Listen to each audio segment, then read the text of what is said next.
Hello दोस्तों, स्वागत है आपका फिर से हमारे चैनल बेसिक मेडिकल लेक्चर में। आज की इस वीडियो में हम सब मलेरिया डिजीज के बारे में पढ़ेंगे। सबसे आसान शब्दों में मलेरिया को समझने की कोशिश करेंगे। जानेंगे मलेरिया होने के क्या कारण होते हैं, होने के बाद क्या क्या साइन और सिम्टम देखने को मिलते हैं। दोस्तों, इस वीडियो में मैं आसान से आसान शब्दों में बताने की कोशिश करूंगा और हिंदी इंग्लिश दोनों में आपको लिखा हुआ मिलेगा। तो चलिए सबसे पहले समझते हैं मलेरिया क्या होता है। मलेरिया एक पैरासाइटिक रोग है जो एनोफिलीज मच्छर के काटने से फैलता है। अब थोड़ा ये समझते हैं कि एनोफिलीज का क्या मतलब है।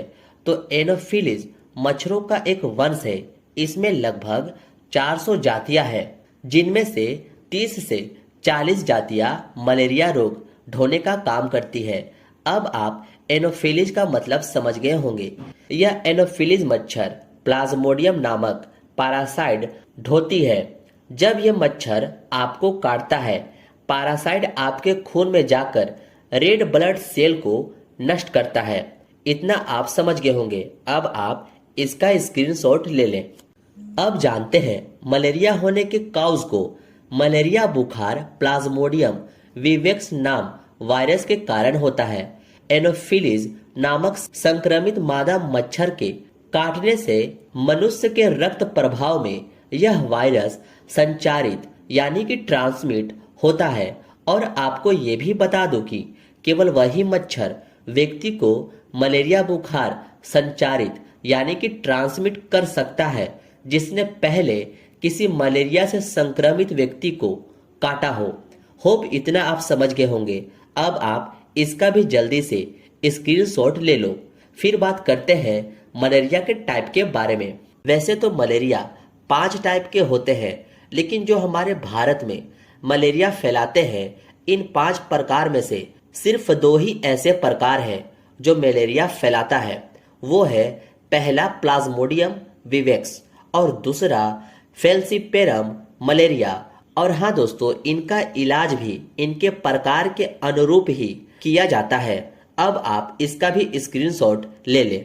अब जानते हैं मलेरिया होने पर हमें क्या क्या साइन और सिम्टम यानी कि उनके लक्षण क्या देखने को मिलते हैं। तो पेशेंट को एक एक दिन छोड़कर बुखार आता है जो कि ठंड लगकर आता है, तथा अन्य सिम्टम इस प्रकार है जैसे कॉमन कोल्ड यानी कि सर्दी, कफ यानी कि खांसी, बर्निंग मैचुरेशन यानी कि पेशाब में जलन। इस तरह के सिम्टम मलेरिया के पेशेंट में देखने को मिलते हैं। लेकिन गाइस, मलेरिया की जांच यानी कि इन्वेस्टिगेशन करने के बाद ही इसका ट्रीटमेंट करना चाहिए। मलेरिया की जांच 2 प्रकार से होती है।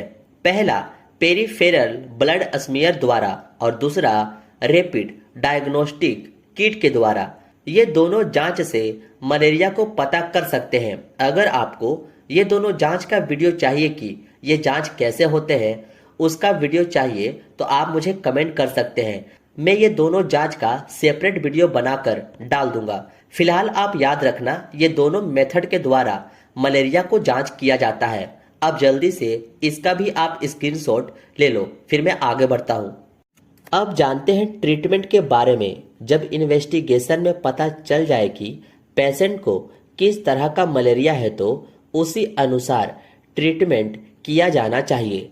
Treatment of plasmodium vivax Larigo DS नाम से टैबलेट आती है, जिसका कॉम्पोजिशन क्लोरोक्विन फॉस्फेट 500 mg होता है। अब देख लेते हैं इसका इस्तेमाल। इसकी प्रथम 2 गोली मतलब 1000 mg पहले दिन लेवे, उसके 6 घंटे बाद एक और गोली लेना है, तथा अगले दिन यानी कि 24 घंटे बाद चौथी गोली लेनी है, तथा तीसरे दिन 5वीं व अंतिम गोली लेनी चाहिए। दोस्तों, मैं जिस दवा का नाम बता रहा हूँ उसका कॉम्पोजिशन याद रखना बहुत जरूरी है, तो आप इसका कॉम्पोजिशन जरूर से जरूर याद रखें। मेलिरिड डीएस टैबलेट, जिसका कॉम्पोजिशन प्राइमाक्विन 15 mg होती है, इसको एक गोली रोजाना 10 से 15 दिन तक देनी चाहिए। दोस्तों, ये सब जितने दवा बताए गए हैं जो एंटी मलेरियल टैबलेट है इसको दूध के साथ ही दिया जाना चाहिए। अब फेल्सीपेरम मलेरिया के ट्रीटमेंट को जानते हैं।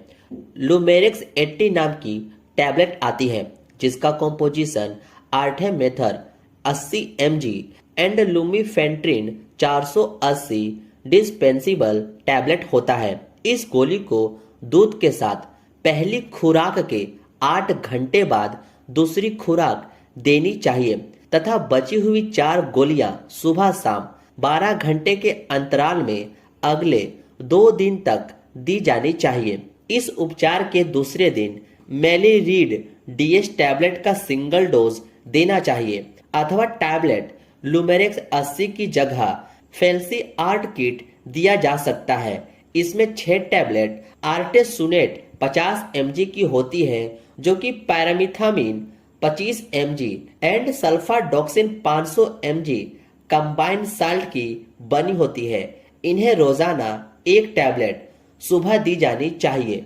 अगर पेशेंट प्रेग्नेंट लेडी हो अथवा पेशेंट को हीमोलाइसिस हो तो प्राइमाक्विन फॉस्फेट का दवा का उपयोग नहीं करना चाहिए। इसके साथ ही सिम्टोमेटिक ट्रीटमेंट करना चाहिए जैसे बुखार के लिए डोलो 650 mg जिसका कॉम्पोजिशन पैरासीटामोल होता है, इसको जरूरत हो तब दी जानी चाहिए। नोजिया और उल्टी कम करने के लिए टैबलेट रेंटेक डी देनी चाहिए अथवा रिगलेंट टैबलेट जिसका कॉम्पोजिशन मेटोक्लोप्रामाइड होता है, सुबह शाम दी जानी चाहिए। ये थी दोस्तों मलेरिया का शॉर्ट नोट्स।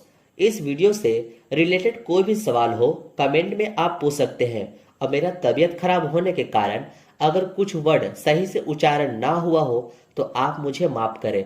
आप स्क्रीनशॉट ले लें और खुद से पढ़ें और इस वीडियो में कोई भी कमी लगी हो तो आप हमें कमेंट करके जरूर बताएं। मिलते हैं आपसे नेक्स्ट वीडियो में।